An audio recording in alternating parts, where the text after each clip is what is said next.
Good afternoon, Lions. Good afternoon, Lions. All right, this is the last class, and we're going to be doing a lot today. We're going to be celebrating all of your accomplishments, but before that, we saved the best for last. Mel Jones is going to be speaking to us today about commissioning and closeout.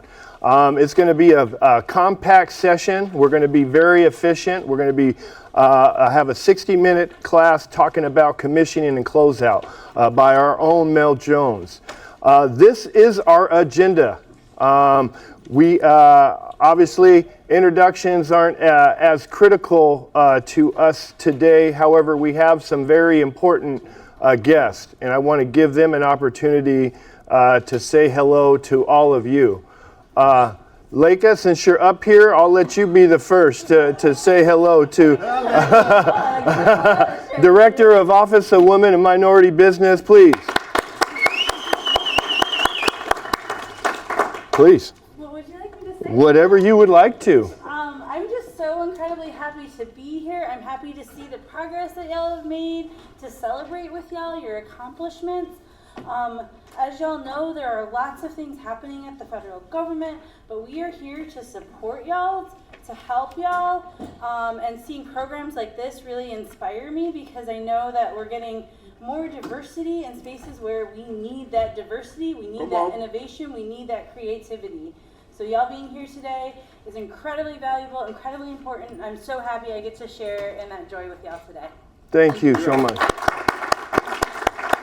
Now, most of you are certified minority businesses, but those of you who are not should definitely make sure you reach out to Leica and her office at the Office of Minority and Women Business. We also have another distinguished guest, the Director of Emerald Cities Collaborative, Rosalind Jenkins. Would you say hello to our cohort? Hello, everybody. Thank you very much, Dan. Thank you, Mayor Mata. I hope we'll be doing some work together. Congratulations to you all, and I'm here to learn something today. Thank you. All right, all right. Thank you very much. And let's hear it to our guest. Today, like I said, it's going to be jam-packed, and Mel is very organized and wants to make sure we hit all these bullet points. So we're going to be going over objectives. We're going to be talking about closeout, phase-out essentials.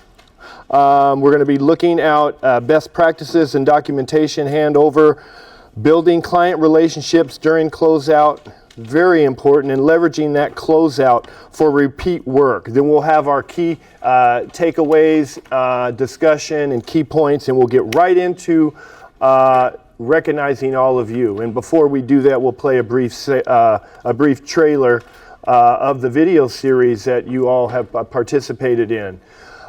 Again, I want to just do a quick summary. We had a fabulous crew of professors, instructors, subject matter experts, magicians, whatever we want to call them. It started off with Brent, who's just been a fabulous vested partner in this series.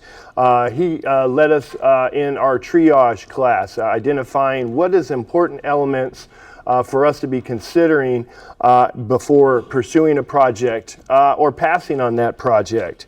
Then we were followed by the estimating director of Hoffman, Travis, who did a great job of giving us some better sense of estimation and cost drivers that impact our prices. And then we had a great three-part class that started with Brad teaching us things that we need to be worrying about and looking at as it relates to contracts. And then we had Ryan talk about scheduling.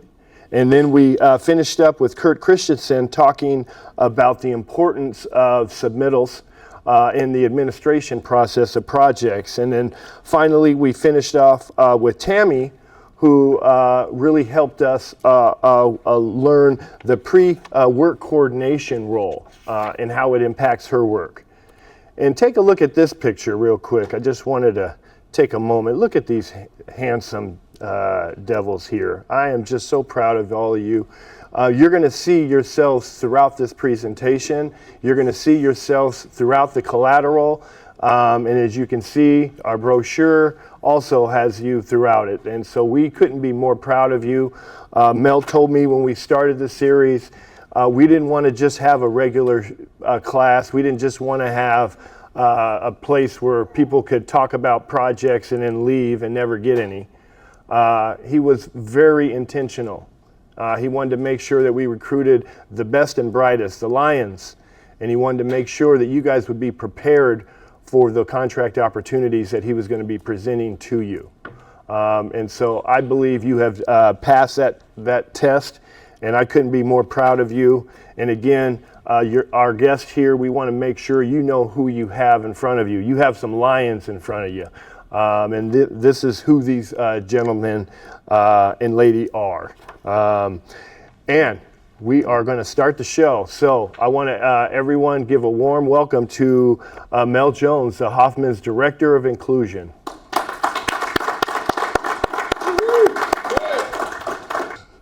How you guys doing? All right. Well, y'all know me well enough to know that I'm going to go through this presentation, but I usually like add and lib on what I think people might have forgotten from the real side. So we're going to do a whole lot more just diving in that way with pretty much every slide. So you all know that I've run a small business.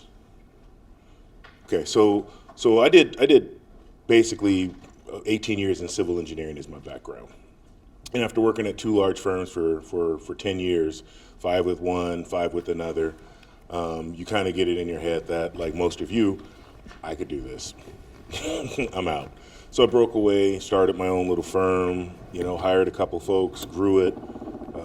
While that firm was running pretty good, I was like, you know what? Got a guy approach me from the community, wanted to do a little magazine. So I'm like, cool, man, let's do it. So set some money aside, start working a little urban little magazine.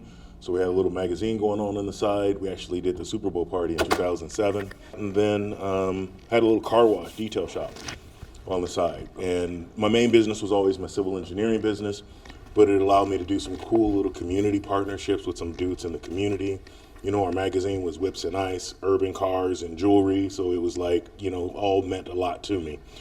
So I kind of say that because, you get into business because, one, you get tired of working for your boss and you think you can do better, and most of us can't. And as you start doing those things, then you can find ways that you can give back to your community and be a better part of it. And then you can start doing other little side hustles, just things that and have fun. But what always guided me was to be strong and solid with my main business. The civil engineering was my lifeblood. People knew that no one interfered with that business. I can have side gigs, but you have to make sure where your time and energy went. Recession, 2008, 9, all that stuff happened. So all that happened, and so you had to make some changes. And what I did is I started chasing different type of work in my civil business. Right, I started following up with all these projects that I knew I can do. Because I had worked on gas stations from Northern California all the way up through Washington, built 52 fuel stations, worked on all the Costco Safeway fuel designs. I had done landscape designs, 8-lot subdivisions up to 80-lot subdivisions. And I started chasing public work, and they started telling me that, no, you can't do that bus shelter. What do you mean I can't do that bus shelter? Oh, you're not qualified. Oh, you can't do that parking right. Oh, you're not qualified. So, I started another business, and I'll put some money into a side of account called Advantage Point, and basically just started to sue all public agencies that wouldn't let me participate on projects. That's how I got started. I was like, fine, you won't let me play, I will sue you. And then one of the prime contractors knew that I was out there doing that and says, hey, I'm hearing you. What would you do different? I mean, what can we do? I'm like, you know what? Stop talking to me like I'm a baby, right? Stop treating me just because I'm a small business that I don't know what I'm doing. You need to get out there and you need to talk to these folks like they are ready to make money, and you need to give somebody some authority so that I'm not there just talking and wasting everybody's time. And they took me up on that, and that's when we started putting together these types of trainings, close to 15 years ago. Actually, I didn't know who this guy was. I didn't know who the company was. This was a company named Skanska. Do y'all know who Skanska is? So they asked me to come in and talk to them one day, and they was like, well, it's kind of an interview. I didn't know who they were. I never did any research. I just knew who I was.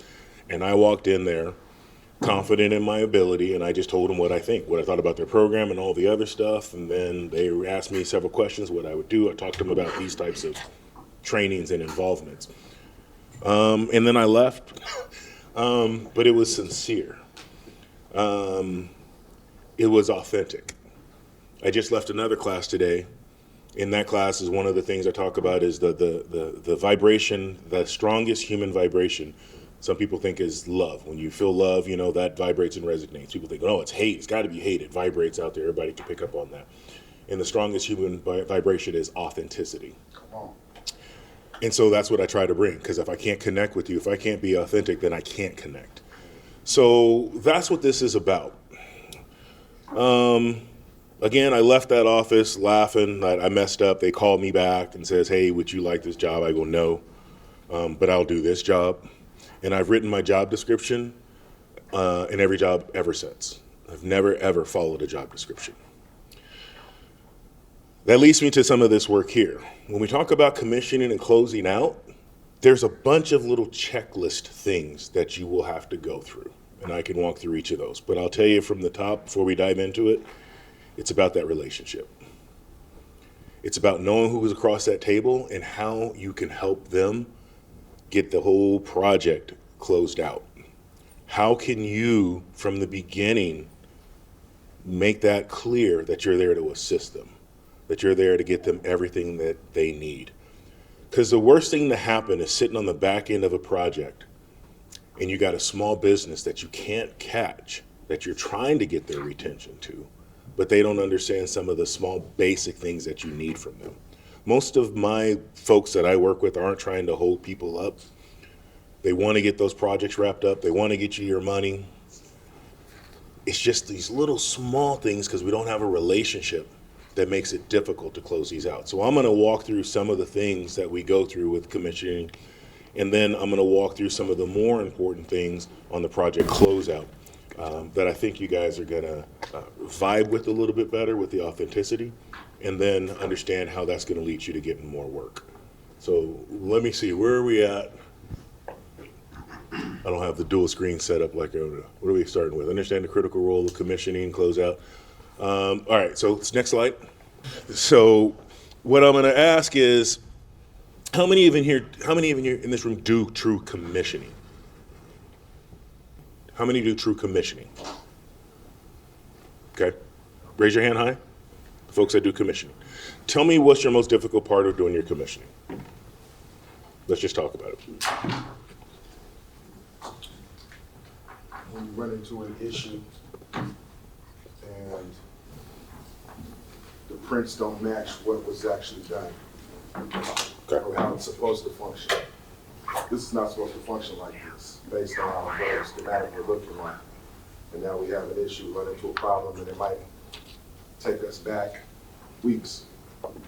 So I like playing with scenarios, so I'm going to start with that one. Why do you think something like that would happen? So imagine you get on a job site, somebody brings you a set of plans, and you got this set of plans, you got a signed contract, and you start cranking away, and they're telling you these are 60% drawings.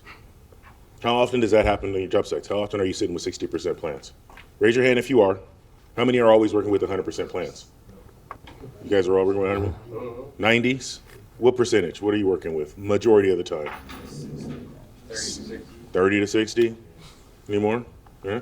So again, I'd rather teach you what's going on in the background than you can figure out how to get through it.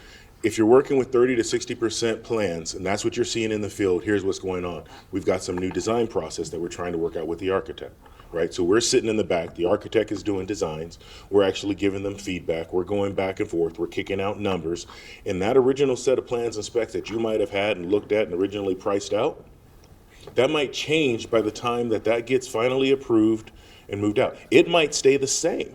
It might stay exactly the same. We were talking about this earlier, all the way until you get out there, you build the project, and all of a sudden you walk out there and the inspector's going, hey, that was great, but guess what? By the time they started this and the time you got it and get it installed, the code's changed. How do you avoid that? Well, we got a situation now where, it's a fissure wall, and so there's no deflection track. And so they wanted to just price out 8 feet of it, but the reality is the rest of that wall, which is 16 feet, doesn't have deflection track.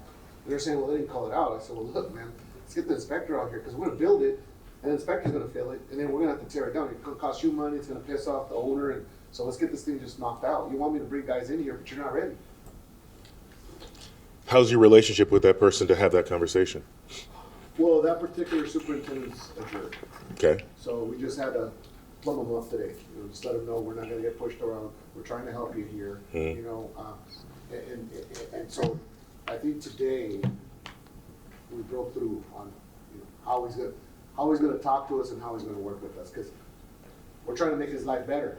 And, you know, and this is a hospital, so hospitals are a little tougher to build out. You know, 100%. There's always a lot of stuff. So, but majority of the time, superintendents are, you know, they work with you. But there's some out there that just, you know, So- they've been doing it for 40 years in their mind. So where you're sitting is in a couple of different pieces. So let me back up to the one piece. The best way to handle those type of situations is, one, monitor what's going on all the way through. Our job is to manage the risk, but we're not the experts in any of those fields. You probably heard it all the way through. We're not the experts. So if you are seeing things that aren't being done right, we do expect you to, my expectation is that's what I'm going to do. I'm going to tell you that this ain't the way it's supposed to be done, and I'm going to have that conversation with you, and then we can decide where to go from there. There's a lot of people that they don't feel comfortable and safe enough to actually have that conversation on a job site. So we need to get you all there. The benefit of that is you jump to another level with us. If you can find a time to sit back and have a nice, difficult conversation early on with one of our superintendents, one of the foremen out there, one of the project managers about, hey, I'm seeing this product that you're bringing to bear. Especially, again, this is just in the commissioning. We'll get to the closeout. But when you're looking at big old things, mechanical, electrical, these plumbing systems, and you're starting to see things because you are those experts, find a way to get in our ear. All right? It's extremely important that we know that we can count on you also as an ally, and you're not just trying to gouge us for money. We need to know that you're looking out for our best interest. So if we go to the next slide, you know, when we say that a lot of these things start in the design review process, that's with you all as well. Sorry, rest of the class, I'll come back in on some of these things, but this is part of just making sure these folks are understanding that. In this design review process, when this stuff first kicks off, you got to find a way to get involved. You got to find a way to, even from the backside, take a look at what's going on with these plans and are they going to align. If you can find a way to have that relationship, and even if it's through me, this is the Lions, this is the group that I'm talking about, we'll talk about more. But this is where these deeper relationships come in. Talk to me. Hey, I see you guys are working on this project, and this is what I'm seeing and hearing. I don't know if y'all going in this direction or not. Can you hook me up with one of your guys? You know what? Yeah, we're working on these 3 projects. Hold on, let me let you talk to so-and-so. It's relationships, all right?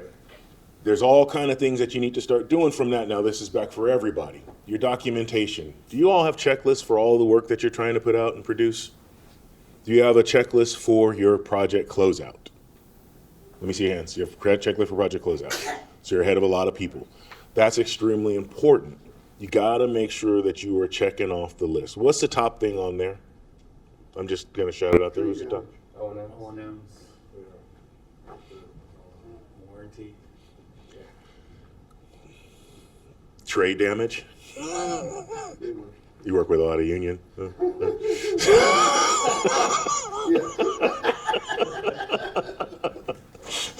I'm going to have to jump to the O&Ms are extremely huge, right?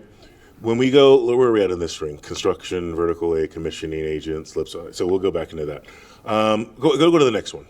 So I keep going back and forth, and I don't want to get us all confused, but I like hitting the questions on the commission. So at least on the part that we're talking about, designs can change, projects can change, the inspector at the back end can change. The best thing you guys can do is have some sort of a deeper relationship with the project management team and to constantly try to keep us aware of those types of things. Or south side. If you're not presenting us and giving us the information that we need to close it out, then we're going to have a hard time with the retention. How many have you all had issues with getting your retention back because you're not providing all the information? You don't have much issue. You don't get retention back. And we do our stuff, man. We just go get the retention. So talk to me. What do you hear about reasons why you're not getting your retention? Because they're not done with the job. Correct. Other subcontractors haven't got their damn paperwork together, so it's, you know, messing us up. I mean, look, You know, and so, sometimes it could be the smallest contractor who, you know, they're trying to include into the job site. But we're a team, right? At the end of the day, if somebody doesn't pull their weight, then, you know, we end up getting affected as well. You know, we have a job, we end, you know, last 5%, but it used to be 10%. That's really what we're making on the job. That's our money to be able to help us grow. You know? And if we just get that retention tied up for 3 years, like Rainier Beach, it's gonna affect us. You know, so. No, that's painful. Who else? Anybody else want to share? That's typically the case. I would agree with what he was saying.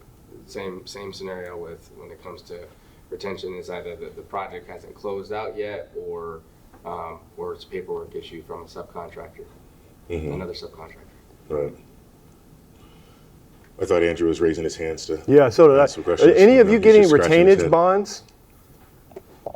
Adept, you guys are?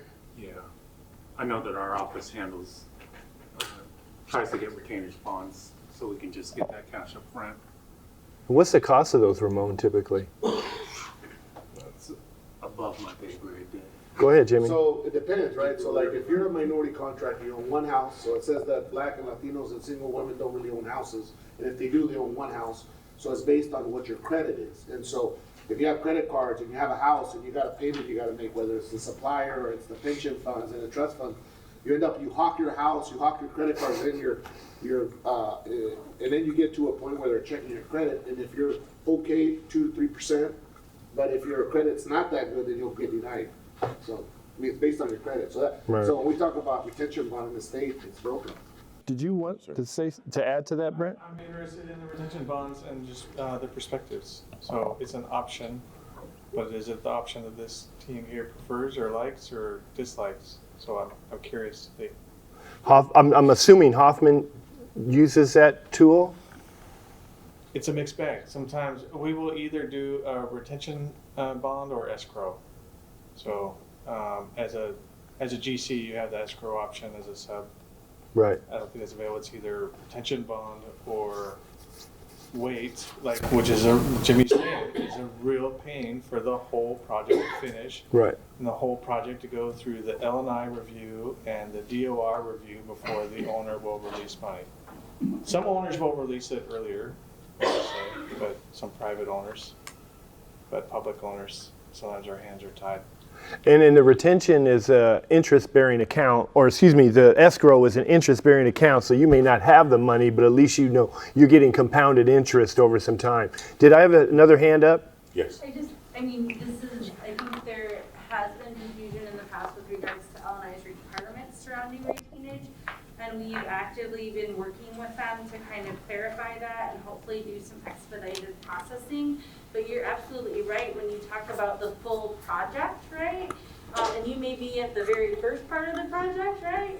But you gotta wait for the full project to complete in order for that to be processed. So there's still a lot of things that we need to look at there and evaluate, because that's not always in the best interest of all contractors. But I do suspect some changes from L&I. Will they be extremely fast? I don't know about that, but I know that we're expecting some changes, at least from the way that they're processing those for y'all. And we're trying to work with them on that particular piece because it's a huge piece, and oftentimes that's your profit, right? Like, so we understand that as well, and just trying to help. Sorry, my name's Leica. I'm the OMWB director. I'm supposed to help reduce barriers for folks to get into public contracting, so that's why I'm speaking to this. I apologize. Thank you. Jimmy, it's this part that's killing us legislatively. You know what I mean? For L&I to process faster, they would probably need more people to process. Or if they process at various points, right? Like, let's say we don't wait till the end. Let's say we do a midpoint process, right? For anybody that's completed, they need more. Like, it's just a money thing right now with that particular piece, Jimmy. But we can talk to you about it. But I think it should be when the jobs are put out, because you got some contractors that understand the inclusion goals, and then you got the ones that they're doing what they're supposed to be doing. So how is that a weighted system when you put out the jobs to bid? You know, so like here, even for Hoffman, I mean, I can speak here. You know, we ran into the issues with the trust funds. I mean, we gotta pay the trust funds, but I only got one house and I only got a certain amount of credit cards, so I've already maxed them out. So, you know, so I gotta go. It's embarrassing. Close. Who wants to play? Man, I'm sorry, man. I gotta pay the trust fund, man. Like, what can you do for me? You know, and But when you have a real partner, you know, it may be embarrassing at first, but then you know, okay, I'm getting backed up. And once the contractors know, you know, where you're at, you're doing a good job, you know, you have that relationship, they don't have to worry about you going belly up. I mean, you build that relationship. And man, I gotta tell you, there has been, in the last year and a half, 2 times where we're gonna be out of business, period. Just because other GCs haven't paid. And so we had to go out, hey man, can we get paid? Can we get some of this money funded up? And they've done it, right? But now, you know, it can't also be like that having to be every month. I mean, there has to be some control for your business. He honest, bro. That's encouraging. That transparency. It's real. you hit on where I was trying to go with, like, how do you fight that retention battle? And you nailed it. It's literally relationships and conversations, right? And that deep relationship is important because we're as handcuffed as the next person. We got to follow the rules like everybody else that's out there. So as you guys are getting, when I talk on commission and closeout and it begins on day 1, the more that your stuff is delayed, the more you delay everybody else getting their paychecks as well. So it's important for 1, let's get our stuff done so we're living it. 2, you got to know somebody. You got to be able to walk up and be like, look, we got 2 or 3 other projects going on. What can we do? I've worked with, I always laugh because I've worked with Skanska. I've spent time working with Jada and I work at Hoffman. I always call it Judaism, Christianity, and Islam. You pick which one is which. Let me name a couple of more. But every one of them has been able to turn and try to find a way to work with their small businesses. Every one of them. If you have a relationship with them and you're honest and you're not coming to them. I remember a contractor that's come back to the well 11 times. You've been in business 15 years and you've come to me already 11 times. But it is going to be about the relationships. Now, to follow what we're trying to go with the rest of this stuff is, and again, we'll hit them and walk through the slides. I want you guys to have the slides because it's got more of the detailed step-by-step stuff in it, right? And you got the presentations there to hand out. Here's one of the things that I see as a big issue that comes up all the time. When you do finish putting together stuff and stuff, how many people really spend time to understand how that product works, and how many are decent enough at teaching us, the primes and other maintenance, the end users, how to use that stuff? Do you truly become experts in what you're installing where you can turn around and then teach? Because that's part of these manuals, right? You got to get into those training manuals. So how many are you going off to conferences and learning how to use these products? How many of you get the opportunity? How many of you have reached out to a prime contractor and says, hey, I got an opportunity, I would love to do this training. Is there any way that you can sponsor me with something like this? Have you ever thought about asking to be sponsored? Andrew, don't go nowhere. Sit down, man.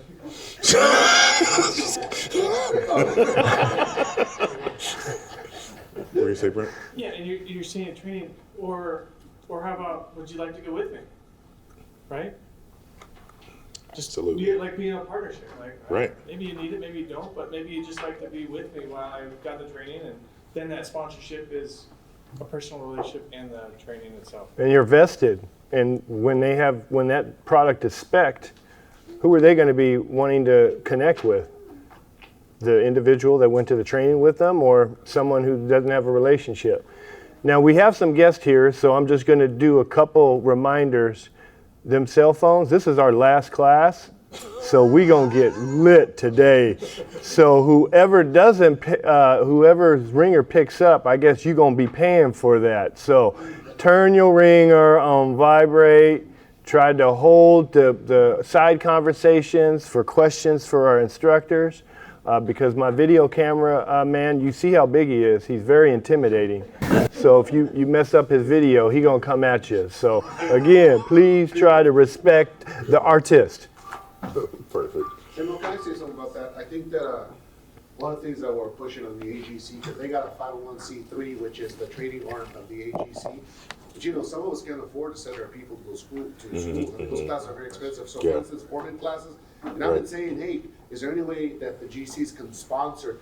Because I got several foremen that I'd love to send them to class. I mean, only because I'm trying to estimate, I'm trying to bid, I'm trying to project manage, and I can't train my foremen, even though Jimmy Jr.'s ran work, you know, for AJ, you know, but sometimes we just don't have the ability to do it. And I've told my foremen, hey man, we've had some classes internally, but one is getting prep for it, buying the food, and sometimes with the union, you know, before we require training, we gotta pay, right? So, Yep, and I yep. told someone, man, look, we'll spend our time, we don't have the money to pay you, man. Yeah. But, you know, one of the things is pushing, and I think that some of the members of the AGC should be saying, hey, we wanna see some sponsorship of some of the certified minority companies to have their leadership be able to go through some of those classes, because if it's good, if it's good for someone else, it should be good for us as well, but we just can't afford it. Yeah, and I understand what you're talking about. I'm doing a lot with AGC right now, part of that trade show that we got going on down there. But what I will say is, we do foreman training. We thought about asking if you can sit in with one of ours. Jeez, that's a great idea. Again, my whole point is, and I'm going to keep coming back to this because it's all relationship. And it's funny what people, again, half of the stuff is like, well, I don't know what I don't know. Well, any of these trainings that you guys are looking for, any of these primes that you're working with, most of them are doing those trainings. Most of them are sending our people to those trainings. So find a way to approach. Would you say that these trade shows are a good place to do that? Trade shows are a good place to meet the folks, right, and build the relationship. Like, for instance, this trade show that's coming up, this is probably the first one we have. Within this trade show, we have a networking coach. So the people that don't know how to network, this person walks around the booths, talks with those people, and so walks them around and teaches them the skills of networking. Because just like driving a stick shift, like I used earlier, a lot of people don't know how to do this personal connection. AI world's going to make it where you better become good at this, because you don't know what's going to be real on these phones and on these computers anymore. So this is a skill we need to learn, right? So this is why I'm taking this beyond this. I'm taking it beyond computers. Look, I need my person trained in how to do accounting better. They're not understanding this LCP or this certified payroll. Hey, Brent, can I send my person over to sit with one of your folks? Absolutely. Let's pick a day. Let's make it happen, right? Hey, my foreman is not getting the same thing that's going on with this green dot training and what we're trying to do with making sure we're doing care for construction and being the right mindset on these job sites. Can you take one of my people in and run them through your programs? You all have to think your whole entire business that you're doing, we have, and these large primes have experts in every one of those. And if you go through these 5 weeks of this type of training where we're trying to be personal, we're bringing the people in the room to talk to you, and you don't do your part to follow up and pick up the phone and make a couple calls and stop by the office, here's some donuts, whatever, you know, healthier would be nice, whatever. That's on you. Because we try, when I said, Dan, bring me good people, I always consider myself a Nordstrom's buyer. You guys know Nordstrom's buyers work? Oh, yeah. Okay, so, you know, before I got married and divorced and all that stuff, I had a girlfriend who was a Nordstrom's buyer. And she made it very clear that they didn't throw out anybody. They would go to job sites, they would go to their manufacturers, they would look at what they were doing, and they would spend time putting them in 3 categories. Yes, you are absolutely ready to do work with us. Let me get you connected. 3, no, you are not ready to do work with us. Let me get you the resources outside. 2, you're close. Let me train you and get you ready.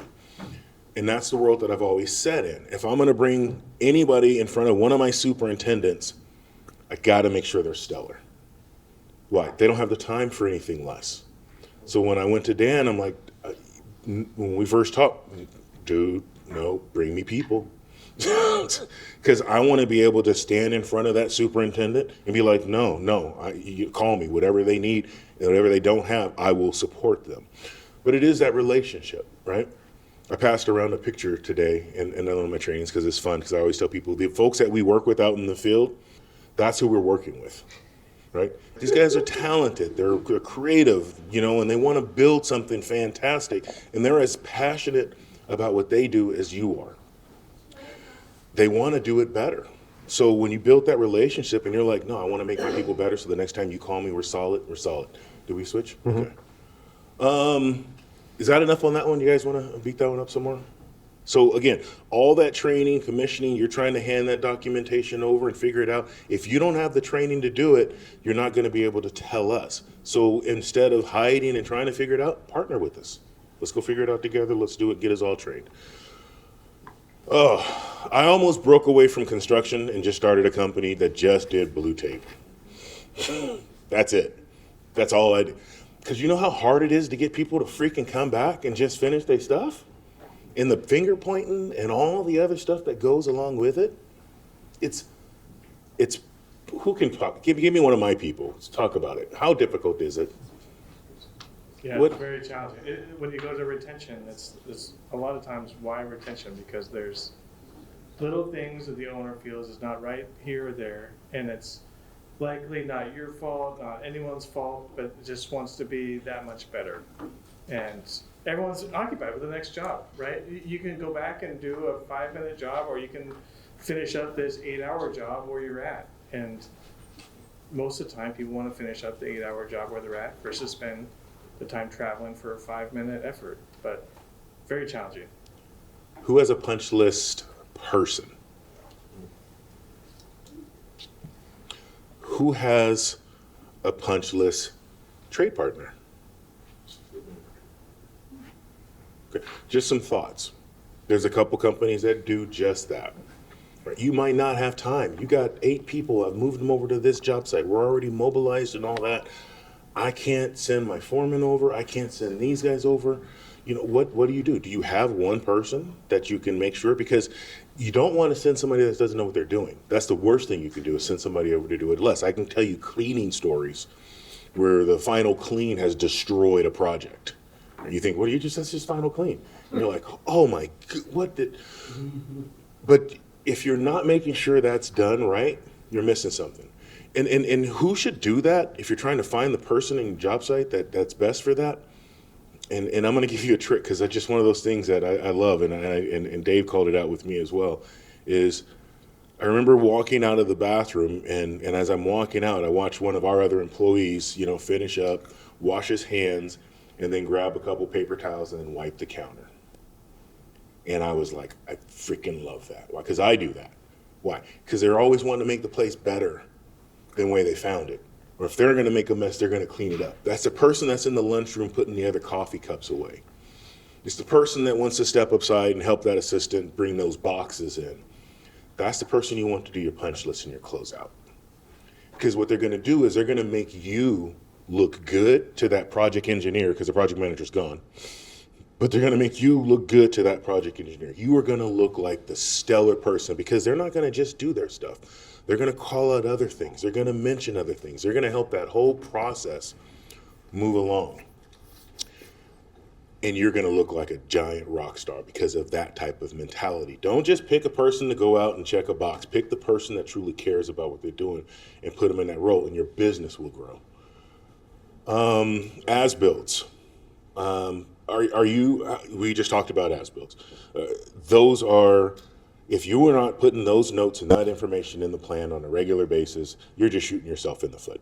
That one is kind of hard for me to really push too much harder. As you're going along, there is nothing wrong with having a set of drawings and a red pen. Bring that up, make the marks, follow along, have somebody back it up, look at it. I hope you have your daily logs so you can check it off. But that one's really, I can't really dive a whole lot more stress on. You just got to do it. You just got to put the marks in the plans and make sure we know about it. Inspections and approvals, like I said, that can go sideways, all kind of different things. Only because I don't like inspectors. I think you guys are all sitting in the same boat.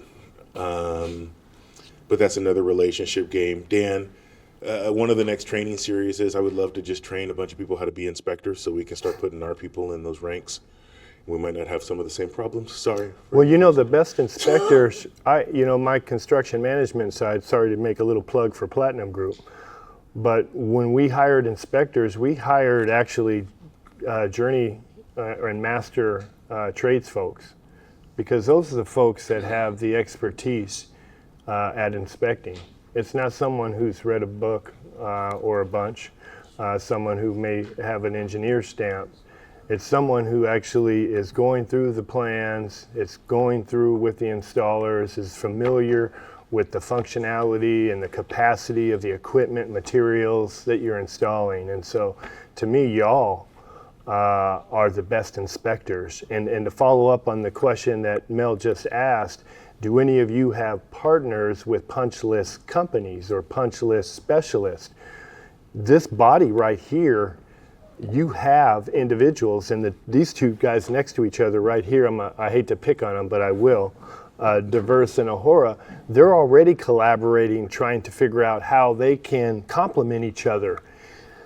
You know, Pat's way over there in Bellingham, and former Mayor Burien obviously is out here. And so how can we figure out a way to work together and not use up our dedicated workforce that's on these projects that may have to go move on to another one? Hey, I got some Finnish guys that can come in here and help you out. And so to me, if you don't have those relationships, this is the place to start. And definitely this book has a database, and what was great is Dave was telling me, Giovanni needed some information, so he texted me. He didn't text me. He may have, but he texted Dave too. And so that's what we're trying to, you know, with this Lions group, you know, it's not just Hoffman. Obviously Hoffman is underwriting this love, but you really want to take advantage of these resources around you. Hoffman made it possible. Sorry, Mel. No, y'all know my style. I'd rather us talk about it than me sit up here and talk. But let me hit you on this one. When do we ask you to date your warranties? Substantial. Yeah. The date that you choose. Let's go down the line. What do you hear? Anywhere from substantial completion up to 3 years for warranty on electrical equipment. But when do they ask you to date it? Like when they're like, okay, so it begins, I need you to date it here, so we know. Substantial completion. Substantial completion. Is that what you're getting from us though? It varies a little bit. You gotta lock in on that. That needs to be a conversation as smart and as important as your retention conversation, right? You have to know what that is and what that looks like. On both sides, if you don't have the right date on that stuff, then nobody's getting their money. And we're gonna be chasing you down. For just a date. A simple change this 3 to a 5, and you're gonna hold up retention for 6 months on a project. It's things that simple, right? So, I mean, I know it's a lot, but just ensure warranties and guarantees. But that little bit of a conversation on that thing up front can get you guys in the right mindset again. So now you've done your work, you've done your job. If everybody knows that, then we can move on a little further. Next slide. Yeah, and also, okay, you got a question here, and I wanted to make a statement also. Go ahead. So what, like, the problems we run into a lot are with our suppliers, that they will warranty it the day they send it. They won't change that either to substantial or final. I don't know how you get around that. I mean, you can't. If you can't and you're in that situation, then you just need to come back and communicate that to us. Then we take it back, we'll have an argument with the owner, then we'll call the manufacturer, say you suck. Anybody else, and that's something I'm sure dealt with, what would you do? What do you recommend? Are you talking to me? Yes, get more of our folks I involved. think you need to be aware of it, you know, and price your bid accordingly. You need to have some additional money to have the supplier go out there and do something that's outside of their warranty, but within the contract warranty. I mean, that can take any other way. Yeah, there's another. I go haven't ahead. thought of that one.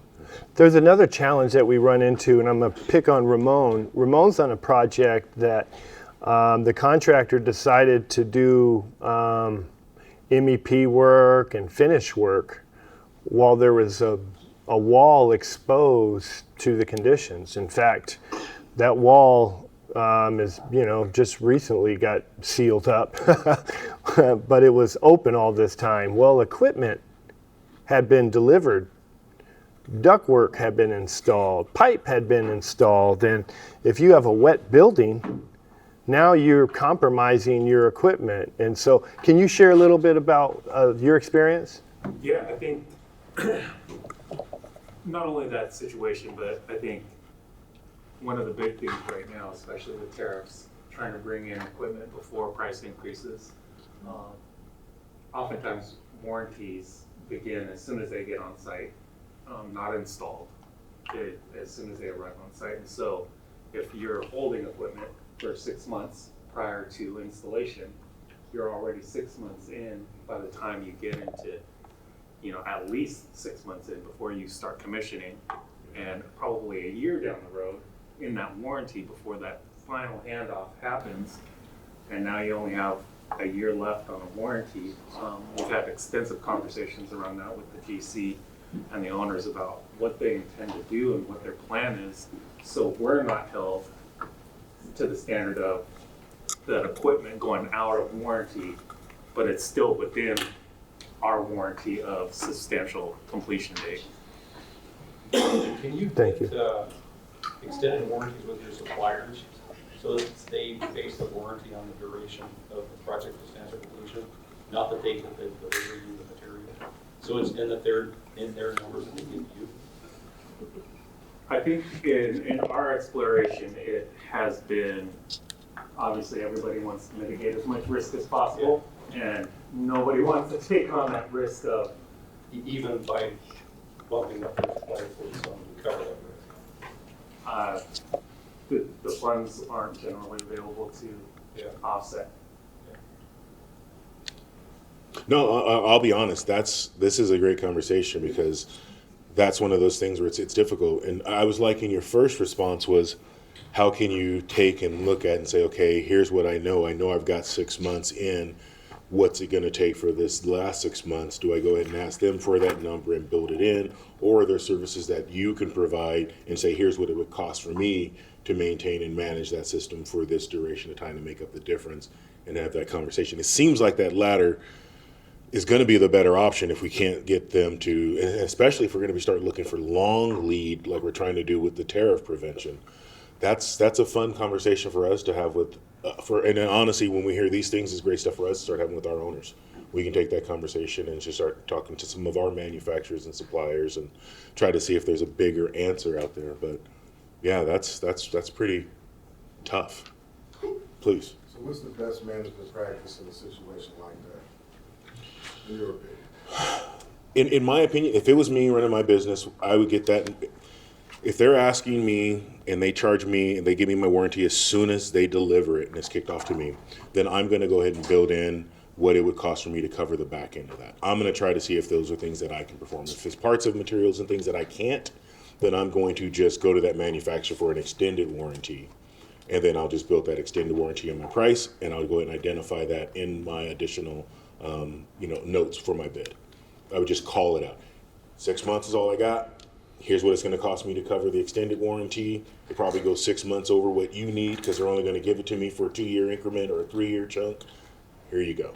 And then at least you're having the dialogue. We can take that and try to do those types of settings, level settings, with the owner and other groups. Because I'm assuming you're being close to the same situation as Are there any riders and insurance policies? for warranty. Good luck. I don't know. Can we write that question down? I'd love to look into it for you. Yeah, and the other thing is the challenge that you have right now is if you're submitting a low bid and you want to be the low bid, and now you're throwing in, some caveats. To me, the best position is to put in your low bid with the parameters that you have, but communicate that there are some parameters that you can do to relieve and mitigate risk for the owner, but let that be a change order. So this is something that you're resolving at a change order. When you're submitting your bid, you clarify that this warranty starts this date, ends this date, based on the manufacturer and the owner specifications. However, we have looked at solving this problem for you because we understand the risk that you take on. And so being that contractor, empowering your owner with those options, and they may say, our budget doesn't align with it, or you know what, we want to do that. And now you can make your markup and not feel like you're having to eat the additional cost for that. Same with expediting. Sometimes it pays, as we used in Lynn Can's example years ago, when Lynn was able to get a project that was scheduled for 2.5 months done in 2.5 weeks. And so sometimes there's a cost benefit, to be able to do that. And so you as a business, individual got to make that decision. But communication. They need to know. I agree with that, Dan. By GCCM projects, though, petitioner qualify their proposal. It's a proposal form that goes out, you have to put your number on the bottom and total, and it has to capture everything in the contract, right? So there's not an opportunity to do that clarification. But on any other job outside GCCM, I would think that that's a good way to address it. Well, in a GCCM, you would think that they would qualify what warranty expectation they have. Yeah, it's in the contract, but and it says it starts with substantial completion and it tells you how many years from that. So since you can't qualify to say, I don't have that covered because I've got it covered. Yeah, you'd be unresponsive in that case. Yeah, so just heads up on. Thank you, how Brad. much qualifications the GCCM is, that it could be. The relationship side of that, and both are correct. So what you do is build it, bid it per plan. How many have done scope letters before? Send that scope letter off. Write it in there, throw that in there, because what is that doing? That's showing another level of communication and relationship building. Now we've got that in the back of our head. We understand that. We still got to operate this way, but we can at least have this conversation and this knowledge, right? And you know what? It is helping us. It's one of those things you're definitely helping us, but that's kind of starts to build the relationship. So you're saying that when there's bid line items and you don't have the opportunity to speak on that, including a scope letter, would be helpful. Here's what I'll say is if you really want to work on that relationship and try to build it, the more that you can be an expert for us, the more we respect that. Okay. And this is one of those things where here's what's going to happen. And because y'all want me to be honest, you're going to send the scope letter. We're going to read it. And we're going to be like, oh, that's good to know. We still got to go with the lowest bid. Wasn't you? Sorry. Right? You gave us that information. We know it. We're going to portray it to the owner, but we're going to think about you the next time we're chasing stuff. We're going to remember that you provided that. And then you can follow up. Hey, I know that didn't go my way, but it's about how can you truly try to prove yourself and prove yourself as an ally. Some things aren't going to be just money in your pocket right away back from us. Right? Some relationships just don't pan out that way. But over time, we'll find things. Andrew? So on Brad's example, what you can do on some of those where you can't qualify your bid, in the bidding process, you can ask the bidder questions. So if that comes up and you've got a warranty issue with getting on site and you have a 2-year warranty or whatever, ask that question. We can then raise that to the owner, try to find a solution and send it back down to all the bidders. So then you can price it appropriately. Everybody's pricing the same thing, and we get that information out to everybody. So you raise the awareness for all. You can try to go get a better answer for everybody and send it back down. So then you're not bidding something where you have to make a choice of extra cost and or risk because you're not extending that warranty in this example. So there's opportunities to ask that question. Please do raise it to us so we can go find a solution and try to make a fair playing field for everybody. Answer. Give you at least some motivation, some answers, direction. Thank All you, right. Andrew. And Brad, thank you. Sandra, did I close out checklist? We already asked if you guys have that. Digital, physical documentation, organized. Let's go to the next slide. Can I mention that digital Please. documentation? I've had some people that document, like, oh, I'm going back for this or that, and the pictures are amazingly helpful. Of, oh, now I get why you had extra work or why you had to do the things you had to do, because in your pricing for that, you included a picture of what you did. So, and I find it helpful. I don't know if it takes a lot of time or effort, but if you find a way to do it easy, then it could help process either changes or close out. Heard it from the man. I didn't mean to skip over. If there's any of those things that you want me to talk to, I can. But again, a lot of this stuff is the basics. It's more important on understanding some of the things that you don't know, what to ask, what you can ask for help for. The responsiveness, like you've heard over and over, is a big deal. It's surprising how many times that we're at the back end of a project and we can't get a hold of you. It's mind-boggling how many of my folks are just like, I can't. No, I'm trying to get their money. I just can't get a hold of them. So, you know, these projects, try to make sure you follow through. Celebrating project milestones. How many celebrate your own project milestones on the job? Practice that. You got to celebrate. The small wins are huge, and then that project closeout becomes something everybody looks forward to, especially if they know that's going to be a milestone that we're all going to get there and do something. If that's a practice, that's just a motivation for your own crew, and invite us. we love to see you all celebrate. It's so cool to have like one of the trades are like, hey, we're just wrapping this up. Why don't you come in and join us? We'd love to just have you say a couple words to our crew. All day long, we want to be involved with your stuff as much as ours. On that I think you'll find a lot of GCs will also document or have photos of either the project, final photos, or celebrations. And maybe you can make it, maybe you can't, but there are also some pretty good photos that are available that could likely be shared with you for your websites or your promotions that are already available. So ask, and you might be able to get access to those on a lot of projects, and then you can highlight them. Yeah. Darcy. I think normally when we're dealing with the project, it's like R-E-L-I-E-L, how do you spell relief? Thank you for actually bringing that up. That's something that I will implement into my business. Because I haven't celebrated, project ending. Everybody, thank God, it's done, it's over. If you don't, who will? Well, that's what I'm saying. Thank you for bringing that up because it made me think I like it done. To say, oh, well, I guess we never did this. Like, let's run, get to the next project, really. So I think that's excellent. Again, position, close out at the beginning. We've talked through that. Delay punch list, poor documentation, ignoring warranty follow-ups. Who has a procedure for warranty follow-ups?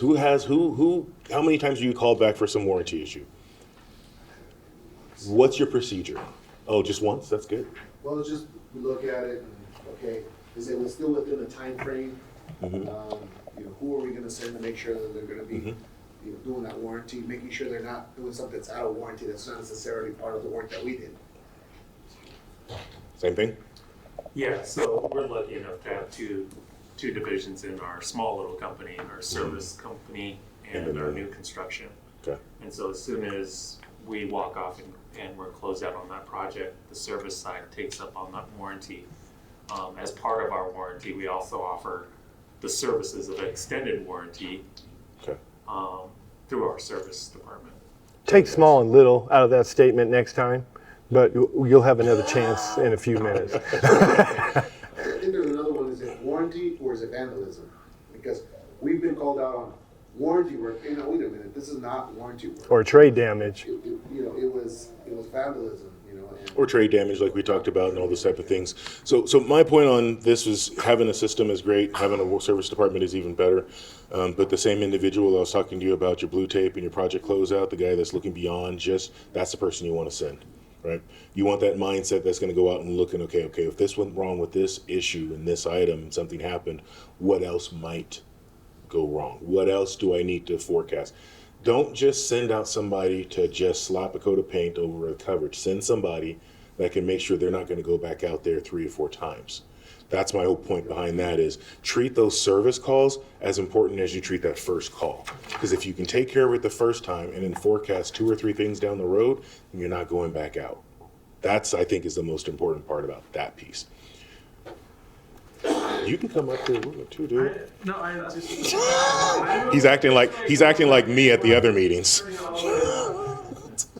I'll tell you our approach on warranty, right, is to set up an 11th month walk with the owner. And so that way we're proactively finding anything that might come up in that final month so that we can address it within the warranty period. And so it's acknowledgement for us that we're responsible for it. It's acknowledgement that the owner of the warranty period is ending. And then it also continues a relationship because it's also 11 month past substantial completion. And that gets back to the celebration of a project. And it's just another relationship builder of like, remember that great project we did together. And if you have another one, we're here with you, before, after, and during, so it's just another, that's how we approach it. And so we'd love if, to share that. And if you all want to do the similar thing that touch us 11 months after you left and say, hey, how'd that project go? Hear anything from me? The answer is likely no if we haven't reached out. But it lets us know you care, and it also gives you that extra connection. Next slide. All right, I'll let you look at this one. Here's where, this is my favorite piece right here. How many of you reach back to the customer and ask them for a letter of reference. You've asked, you've asked, you've asked, you've asked. How many have you gotten responses? Okay. Can I offer the better way? Well, how did you go about that? You just asked them, tell me what you did. Please. For me, I go to email or I call them on the phone for those that have a relationship with, and they always respond, they always refer me to others. Or they have somebody refer me, they have somebody, they call my company. That's how it goes. Okay. Who else said? Please. I just know communications project manager where we move timing wise and then to get the reference of the petition from the company. Okay. Anyone else? How do you do it? Well, for us, it was pretty easy because they what they did, but you know, I know that there's been trainings that I went to that says that if you offer to write it for them, you know, that they'll be more likely doing it, right? Because they're so busy. Exactly. They don't know what to write sometimes. Make sure. You Make it easier for them, right? It's too difficult. If you call up one of my PMs and say, hey, can you write me a reference letter? You know, I did great, and I know they'll tell you, no, you did a great job. I know you did great. You finished up. Da, da, da. They don't have time. Most of them just don't have the time, and they're not going to write what you want them to write. So the best thing you can do on this thing here is one of my favorite things I tell people, like that class. Write what you did. Write what you want that next customer to know. Write what you want that next customer to know. Send it to them and have them sign it. That's how you get your letter of references put together.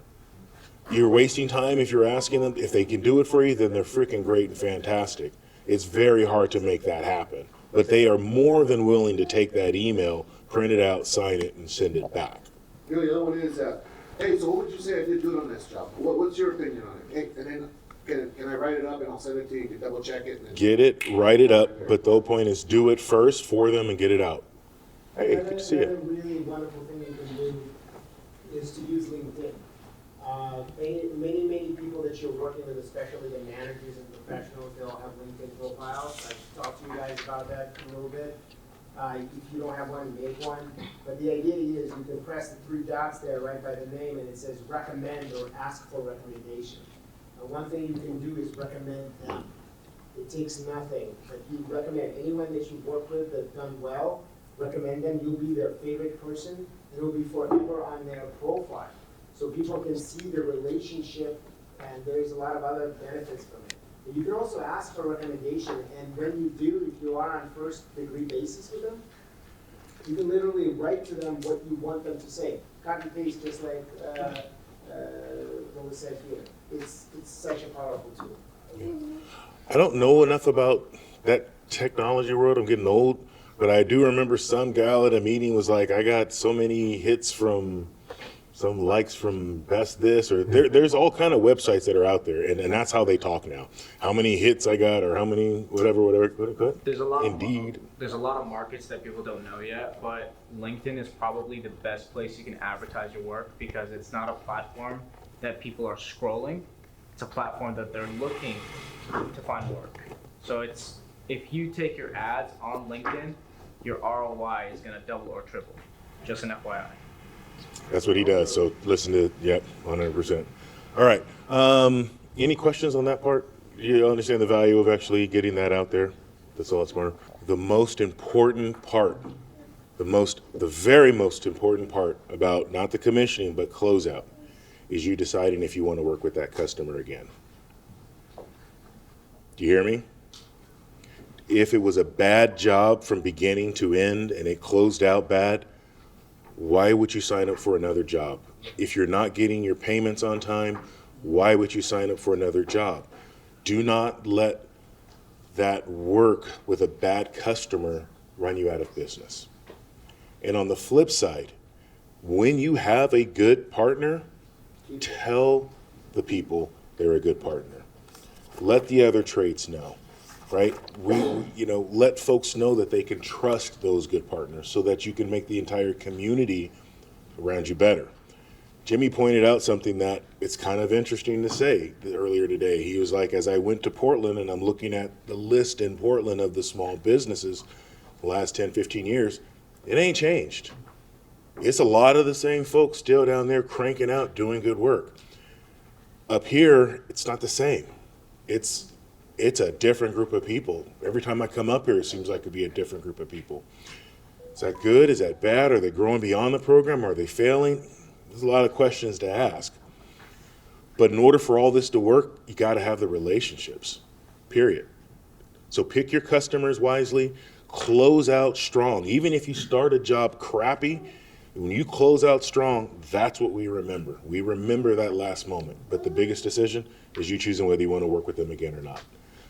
That's all I have, unless you got questions. Of course you got questions, Jim. No, you know what you said about it just reminds me of, so it was yesterday, I had a friend of mine who was a small contractor, and we're talking about particular generals, right? And I had this particular general that made me lose around $200,000 last year, right? It hurt our business. And I said, well, maybe it was just us, right? It made us stronger. So in my mind, it made us stronger, and we chose that we will never work for that GC again, ever, right? And yesterday, this guy's telling me, man, this guy, he wrote, the wallpaper. I know I didn't have it in my bid, but they put it in the contract. He goes, and so now it's in the contract, but it wasn't in my bid, and they're forcing me to do it. It's at $150,000 loss. And I spoke to another small minority contractor. Okay, same story, and it's GCs like this that they're not a friend of the industry. Yeah. So we got to call them out, right? Like for me, it's what's the next steps to GCs like that, because those are the kind of GCs we don't want them to do public works and come out here and saying that they're doing engagement, they're doing inclusion, because they shouldn't be doing inclusion or engagement because they're not fit for it. They're not. They should go somewhere else in another type of industry. I should have you Go turn deal on. with I'm the not gonna bear say it. hunters, huh? I can't say something on the mic, but we got a group of people in Portland this is what we do, diversity professionals. They're up here, they're in Portland, they're in California, we sit and talk on a regular. We can't say the things like, Hoffman can't do the things and say the things that we say to each other, but we know who are the bad players. And we try to make sure our small businesses know that. Hey Mel, I got a job with so-and-so, da-da-da-da-da, or they're asking me to submit. It depends on who they are. Sometimes we're like, oh yeah, they're good, go for it, 100%. Other times we're like, this is what happened to so-and-so, this is what happened to so-and-so, call this person, and then see how it worked for them. Because we have to inform you guys on what's going well and what's not, who the good ones and who the bad ones are. Because you need to know that. It ticks me off when I watch one of our competitors take a small business and their bid is $200,000 lower than the competition and they put them on a freaking job site. It ticks me off, right? And then they don't know, how do I go about it? What do I do? Da-da-da. So now I'm over at Hoffman and I'm coaching some other small business on another project with some other GC on how to get them through so they don't go out of business and mess up their trade scope and contract with Hoffman. Right? So there's a lot of that. And you guys, if you're in the same boat, call me, because that's what I do. I try to make sure you are all successful on other projects because I need you on ours. Please.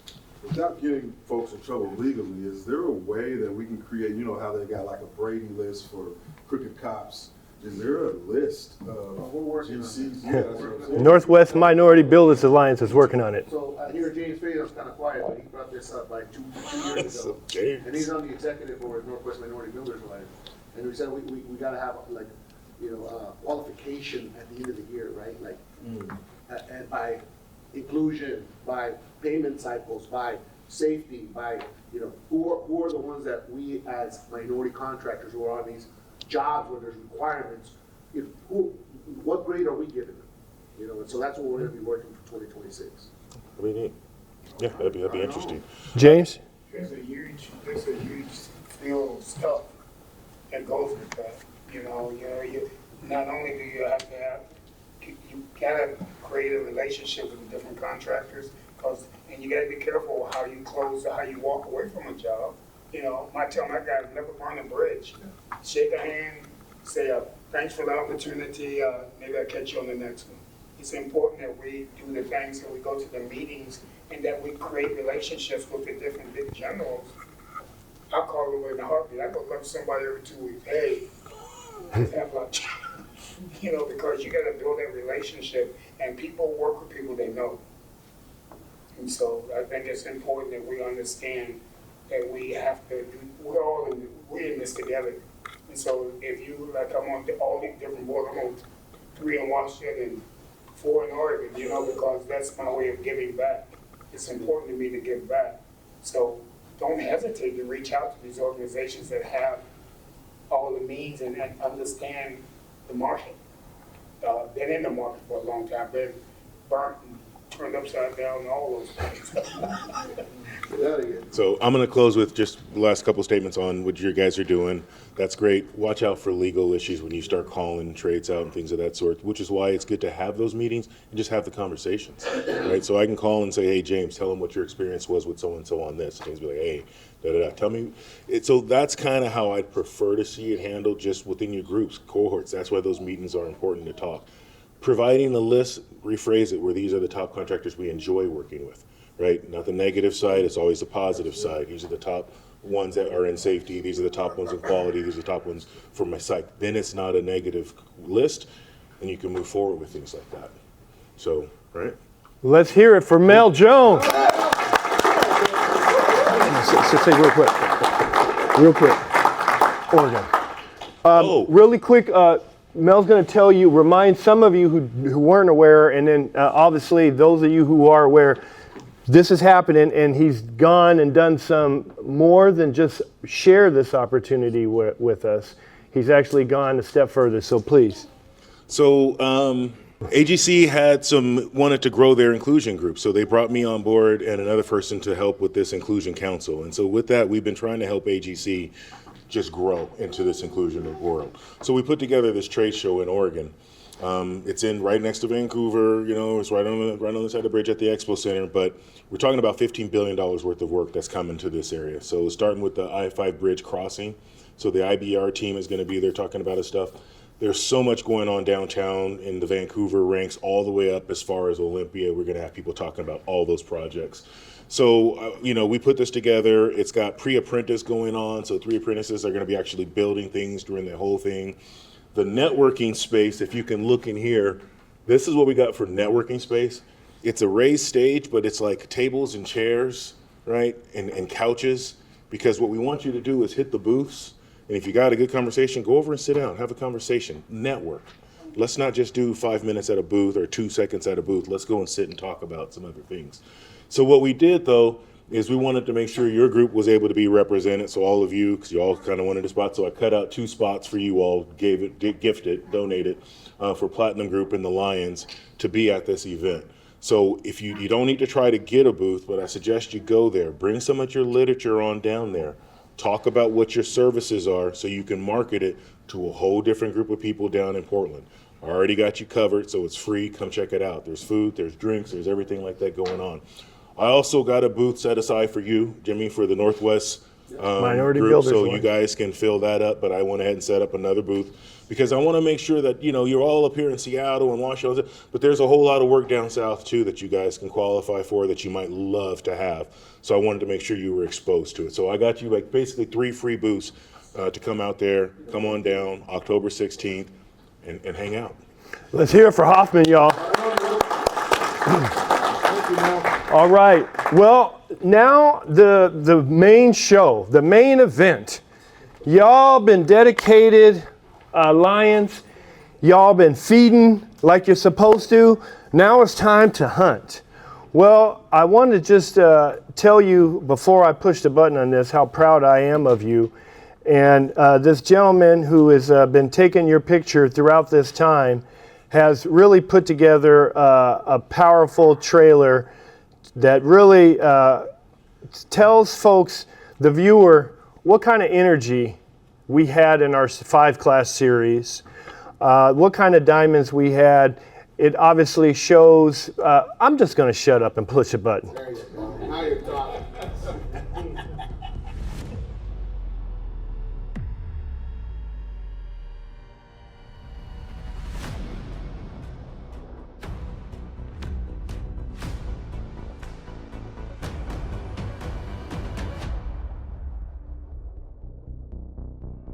The coaching, the mentorship, that's invaluable.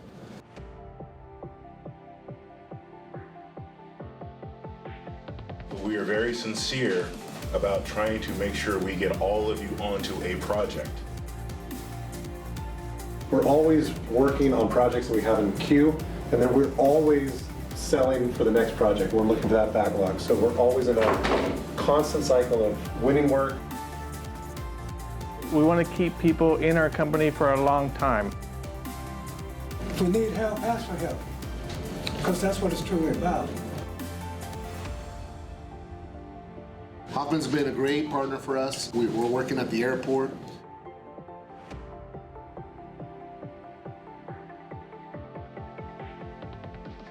Don't come into these meetings talking about you this and that, and then when you get out on the job, you can't perform. But you said that when you came in marketing, I can do this, I can do that.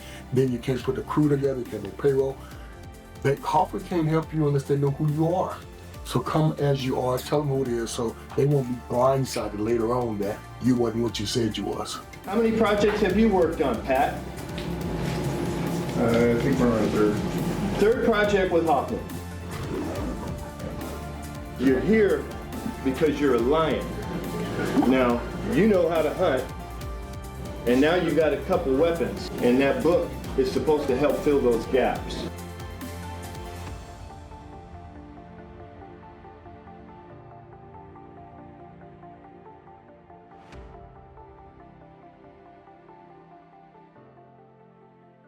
Now, wasn't that terrific? I mean, Black Atlas. I couldn't be more proud of this. Uh-oh. That'll be at the next show.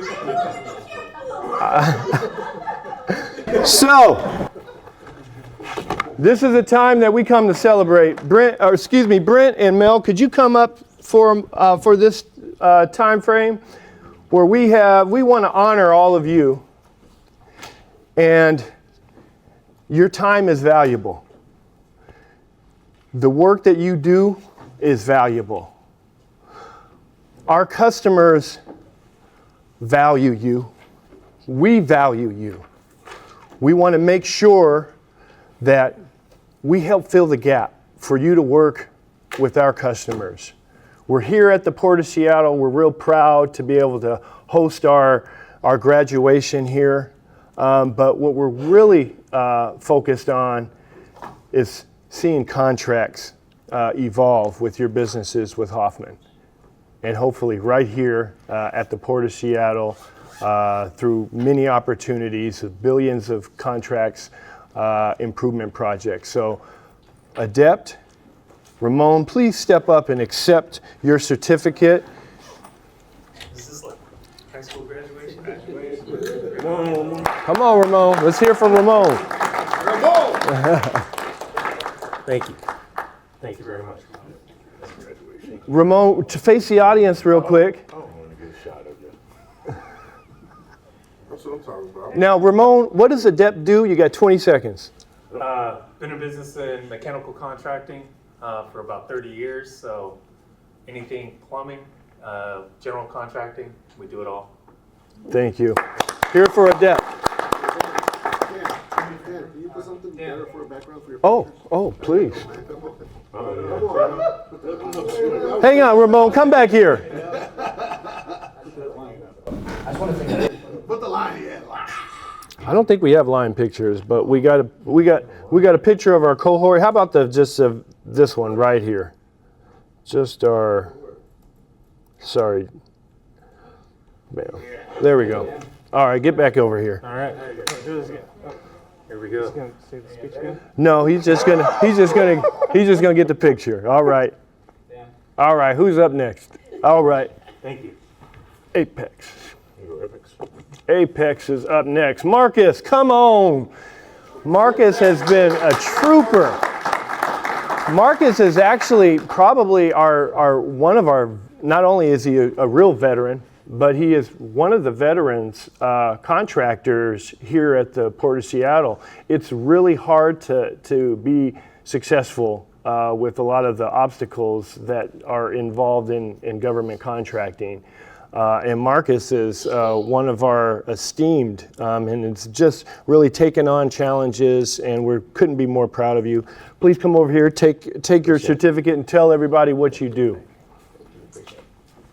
Marcus with Apex Electrical. We're an electrical and civil contracting company. We've been in business since 2020, and we do not only government contracts, but we also do stuff in the public sector as well. All right, let's get a picture real quick. Ready? 3, 2, 1. Bless you. All right, thank you. All right. Hold on. Sickest shoe in the room. They didn't have it in a size 15. Sickest shoe in the room. Let's go. All right. Well, this is one of my favorite proteges. Not only is he an accomplished businessman, he's a community and political leader. He has been through the trenches. He's learned so much about labor and entrepreneurship and how they collide. And I couldn't be more proud of Jimmy Mata of Ahura Construction.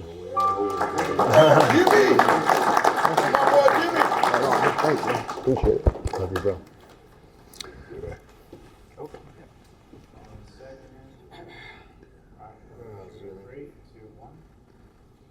All right. Right on, Jimmy Mata with Ahura Construction. We do metal studs, drywall, acoustical ceilings, and we've had the great opportunity to work here at the port for with Hoffman.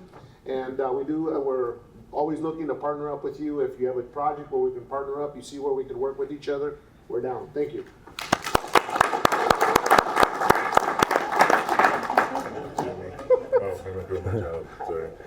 And the father of our favorite students, Giovanni. Come on, brother. Come on down. Now, you know, we talk about commitment, we talk about dedication, but I mean, he took it to the next level. Giovanni, we are so proud of you, and we're so pleased with your ability to retain this information, be a leader in our class, and have the two most well-disciplined children I've ever seen. Let's hear it for Giovanni. Regional construction, we do all residential, commercial work, everything you can think of. So, if you need me, talk to me. All right. Now, this gentleman is one of our most mature students. He is a gentleman and a scholar. He is involved in, I'm not going to brag about his business, I'll let him brag about his business, but as an individual and as a leader, there isn't anyone more kind and pleasant than David Benson of Benson HVAC. Come on, Benson. I've had a great opportunity of getting to know David and introducing him to some of my mechanical partners and friends, and he has impressed everyone he's met. Let's hear it for Dave. Okay, Dave. Well, I'm grateful to be here and know some of you. My business is Benson HVAC Company. Usually / Benson Filter Company. People say, you do filters? We do everything. We do, I do commercial, light commercial and residential for heat pumps, furnace, air conditioning, air handling units and stuff like that. And, you know, it has been challenges along the way, but I learned how to relate to people and be compassionate. And so I have a business card that said, your comfort is our passion.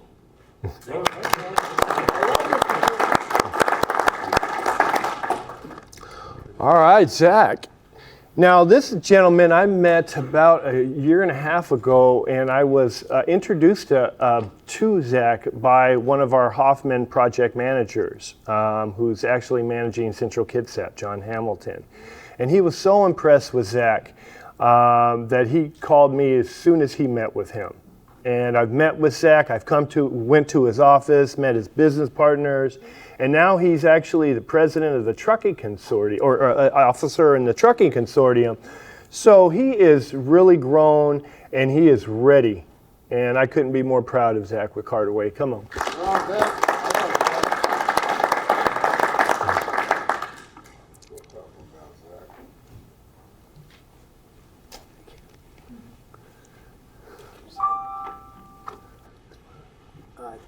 My name is Zach. Oh, We let him have a talk dump first. truck company, Carter with Dump Services LLC. We are DB, MB, SCS certified. We are doing just demolition and then hauling of construction materials. Thank you. Let's get a picture.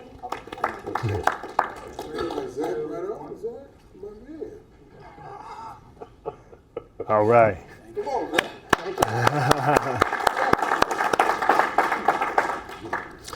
Now, this gentleman has to come the farthest to be a part of this class. And many of you have driven to Everett, where you are about a third to the distance to where his office is. Pat comes from Bellingham to be a part of our class. He's done an exceptional job. I've worked and mentored and coached him and his business partner for over a decade now, I believe, and couldn't be more proud. And the relationship that they've developed with Hoffman is growing and starting to replicate our own Mayor Mata here with Ahura. And so we couldn't be more proud. Diverse has 3 contracts to date, and we're looking to add some more since we've had so much success with the Port of Seattle. Wink, wink over there with our VIP in the back of the room. Come on up, Diverse Contractors.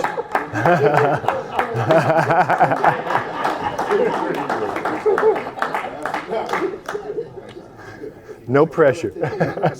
Let's get a picture, and then you can say some words. Picture first. At the port. Perfect. Well, thanks, and I do appreciate that, Dan, that enjoyed everything that you've done with us and for us and putting this together, and do appreciate it. We do Division 10, we also do like small works contracting as well. We do supply, and Division 8, we'll do doors and hardware, so appreciate it. Thank you, Pat.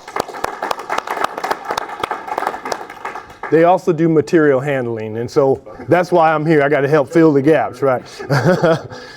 Well, this is actually my cousin, and yes, believe it or not, his people are from Canton, Mississippi, just like my people. We had a family reunion, and we found out, yes, we are people. Chris Hughes with the Hughes Group down from T-Town, representing.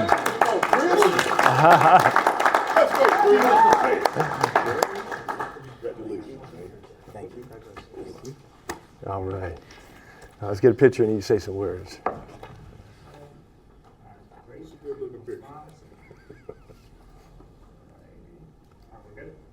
All right.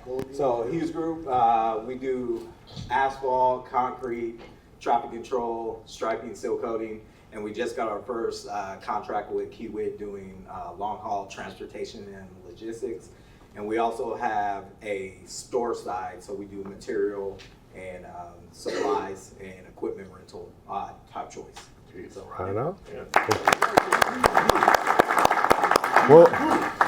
Well, we talk about family.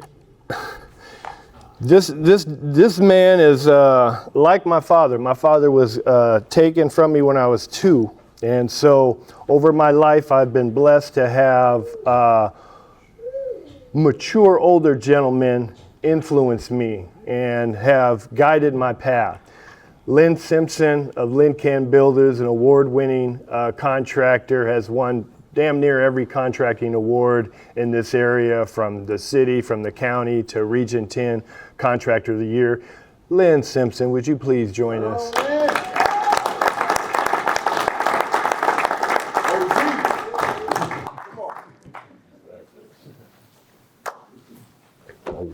Love you too. We'll take a picture and then you say some words.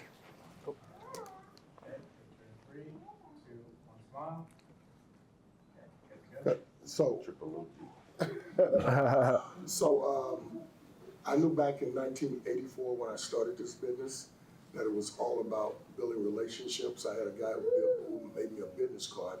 He asked me what did I like about it. I said, like everything on it, what you need to put down. We build relationships. That's what this whole class is about. And that's why I've been in business 44 years and keeping strong. Okay. You heard it.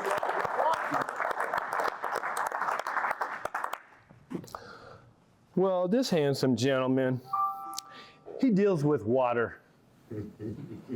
He cleans that water and he makes that site dry. Todd Pita, would you come over here and accept your award? Todd Pita from Magna Services. Thanks, Mel. Thanks for having me, guys. I appreciate it. Thank you, Dan. Congratulations, my brother. Thank you. Let's get a picture and we'll let you.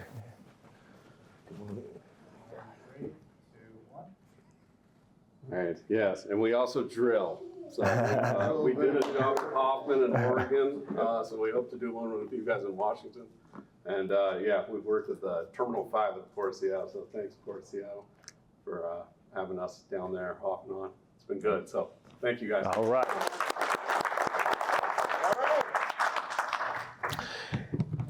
Now this is our last certificate I'm going to be given today. And I got to tell you, when I met this cat, I'm getting goosebumps because I met him and he brought his 2 business partners in. And these cats were so entrepreneurial. They were so driven. They were so smart. I was insecure. Abel with Surety Security, would you please come over here and get recognized? This is the future, guys.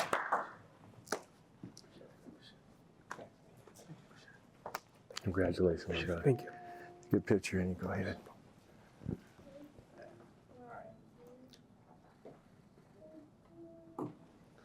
So we are a security guard service provider. We provide services throughout Western Washington.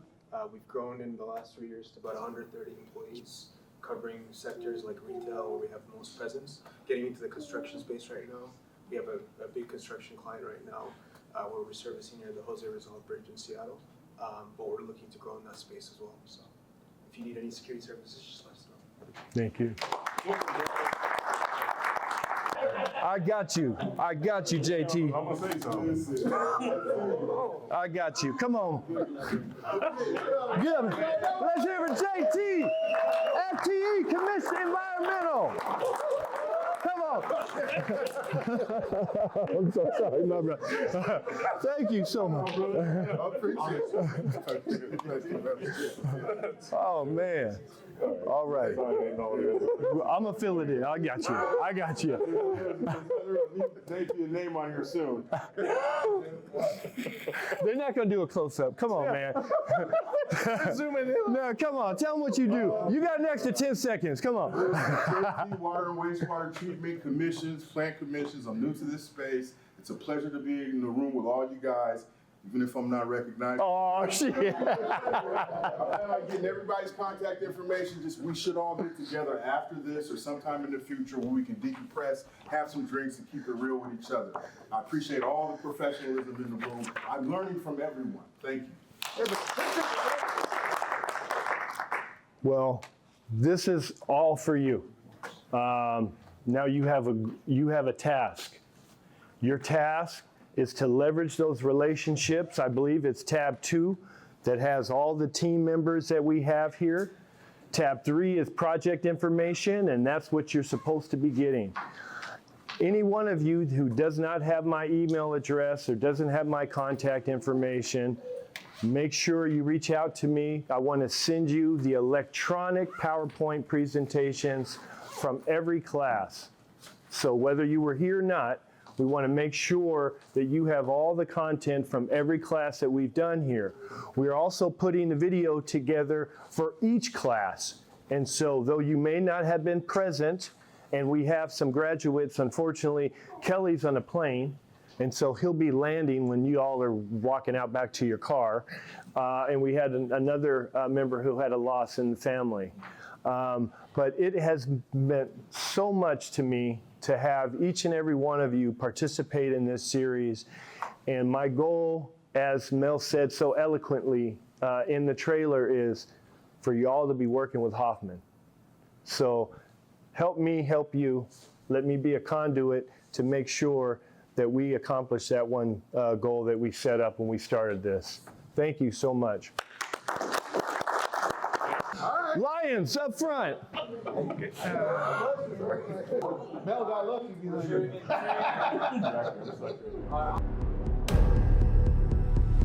But can you briefly introduce yourself and your company? Yes, my name is Marcus Cola, CEO and co-founder of Apex Electrical Group. My name is Leonard Simpson. I have a general contracting firm. The name of the company is Lincoln Builders. My name is Jimmy Mata. I'm the president, founder of Aura Construction. We are located in Burien, Washington. My name is Kelly Jefferson. My company is KCD Trucking, Inc. I've been in business for 9 years now. I started April 17th of 2017. I'm Pat Frombach, and I'm one of the owners of Diverse Contractors. Did you find the series well organized and easy to follow? Yes, I did find it extremely easy to follow and very incomprehensive when it comes to how Hoffman likes to document their the procedures and their expectations of subcontractors. Well, it was, first of all, it was on time. And I thought the subjects were right in line for companies like me to understand how we can establish a great relationship with a company like Hoffman. Yes, the series that was put together, I felt that it was very well put together. The instructor were easy to understand. It was real life information on how to set up your business and make sure that you're managing it and making sure that you're really focusing on what matters in your business. Oh man, the class was well organized. It's one of the better classes that I've taken. I'd say top 1 or 2. Was the content valuable to your business or projects? It was definitely valuable to my business because we have very little experience at the time with Hoffman. It got me involved in studying more effort to get work. As a matter of fact, I'm looking to bid a few projects with Hoffman right now. I think the information that we learned there was a lot of good content, and some of it is obviously going to be valuable to a business. And for me, the class was valuable in the sense that I was able to not only build relationships, and we are now working with a partner who we went to class together, and we found out that we were able to help each other. And so we're working together. And I think that these opportunities really help us be able to build up our businesses, build relationship, build network, be able to really scale our businesses up. Absolutely.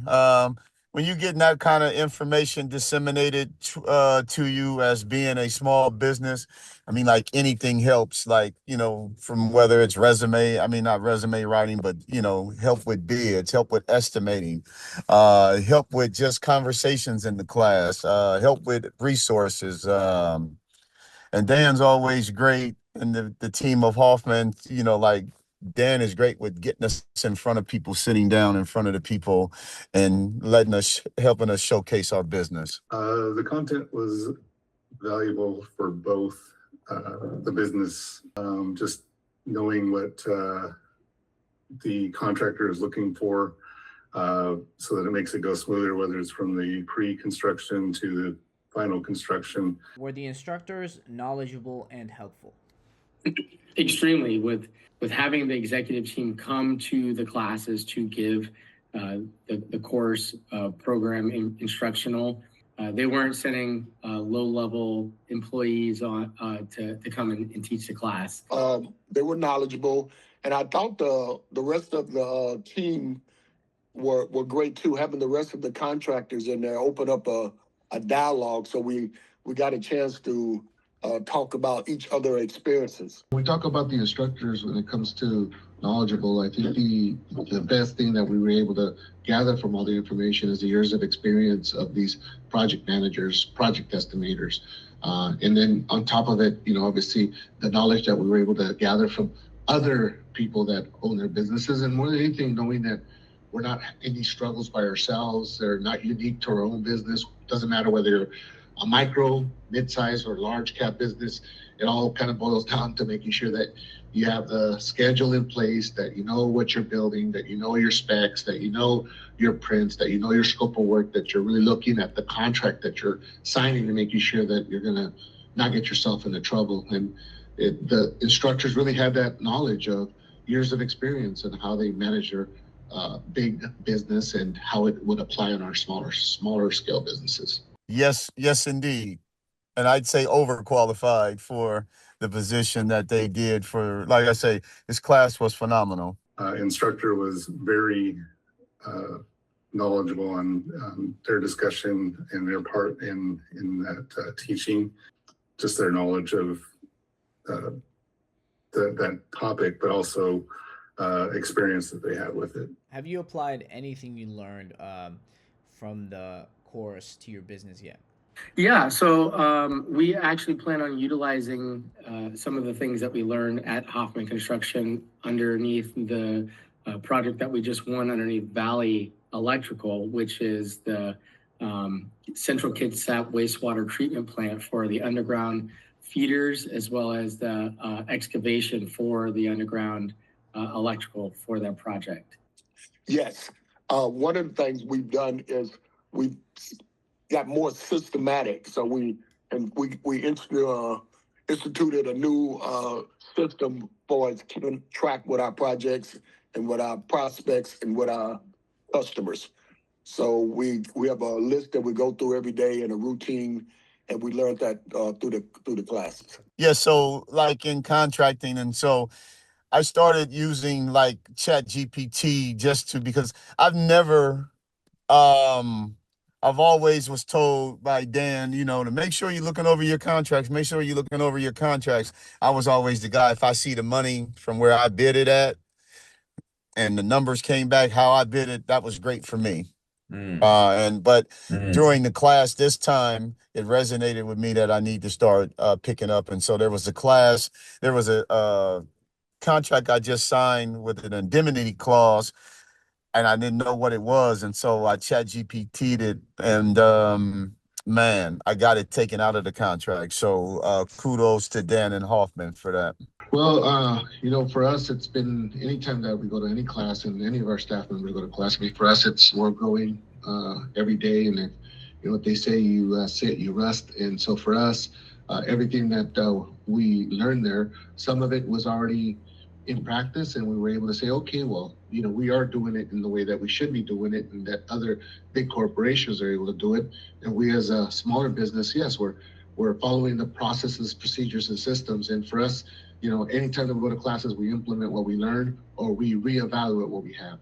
Probably a lot of the pre-construction when we're turning in our proposals now, and just trying to think it through a little bit more in detail of what they're going to be looking for. Did you connect with any instructors or Dan Seidel? Yes, I've been in a number of back and forth conversations with Mel Jones to afford us the opportunity to sit down with a Hoffman Construction central purchasing team, as well as some of their PMs, to give a brief introduction of our company.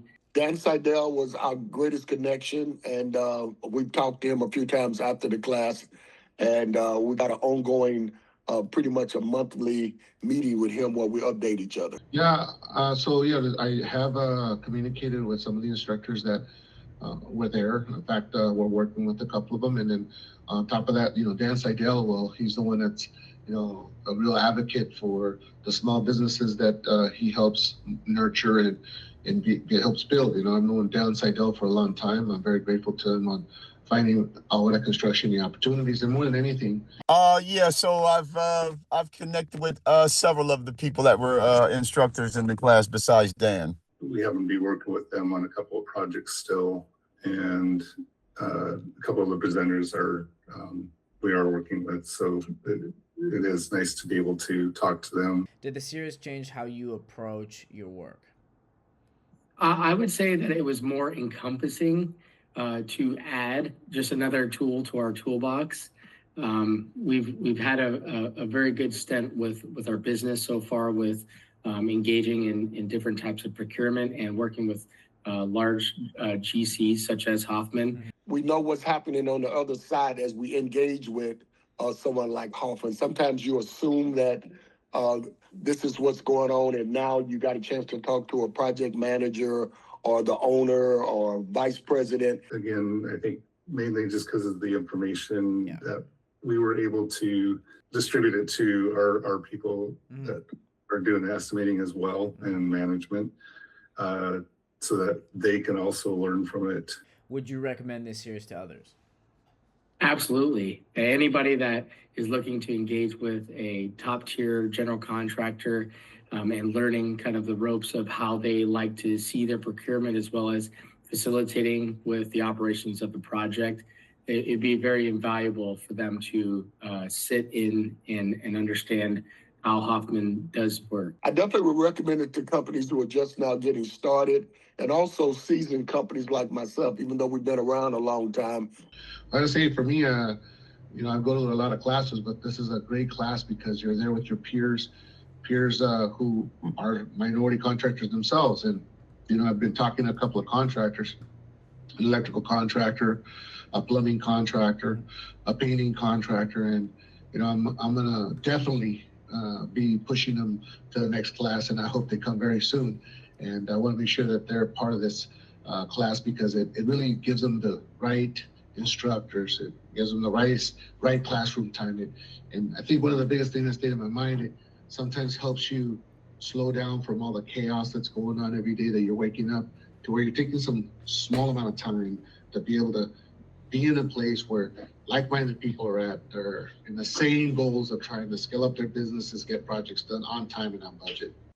Oh, I would recommend it to anybody that's in my shoes as small business. Like there's a lot of components that we don't know about, and this class could help you do like your B2G, your LNI, your all the different phases that you need to do to be compliant on the. I think that's the thing that's most helpful is that class help you understand being compliant on projects. Suppliers and subs that work in this industry for, not just with Hoffman Construction, but with I think it's good to apply to every contract or every bid you go after. Yeah, so. Of course, yeah. Would you attend future Hoffman University series? Absolutely. I just need the invite. Will you be attending Hoffman's $1 billion contracting summit on March 4th? Well, I just saw that that was one of the questions, so I did register for that event. Perfect. Yes, I did. Yes, I would. March the 4th? Yes, put that, I got Treva on the line. Treva, can you check our schedule to make sure we make that appointment? Definitely I'll be participating in this summit that's coming up. In fact, not only will I be participating, but I'll be having a couple of the people that are part of the Northwest Minority Builders Alliance be present as well. Is there anything else you'd like to share about your experience with the series and with Hoffman? I would say thank you, Hoffman Construction University, for giving sub-tier subcontractors and diversified firms an opportunity to learn how Hoffman likes to see their subcontracting and how you guys do value your subcontracting opportunities with diversified firms. I appreciate everything that you guys do in putting this together. Meet with others, not just the general, but also with the sub-suppliers, and just get that commonality and working together, because I've stayed in good communication with a couple of them. I'd like to be in communication with quite a few of them, and I think that will happen over this next year. So I think it's very valuable. Like I say, I just would like to give thanks to Hoffman and their team, and a special thanks to Dan for, putting me in front of, those kind of players and this big, heavy civil team that Hoffman has. There's so many people that's on that team that I've met, and it's good. Like a lot of us don't never get a chance to meet the whole team, not the whole team, but most of the team. And so, that's a beautiful plus. And Dan has been instrumental in, moving my credibility up the ranks with Hoffman and different things like that, and just showcasing and helping me showcase who KCD Trucking is.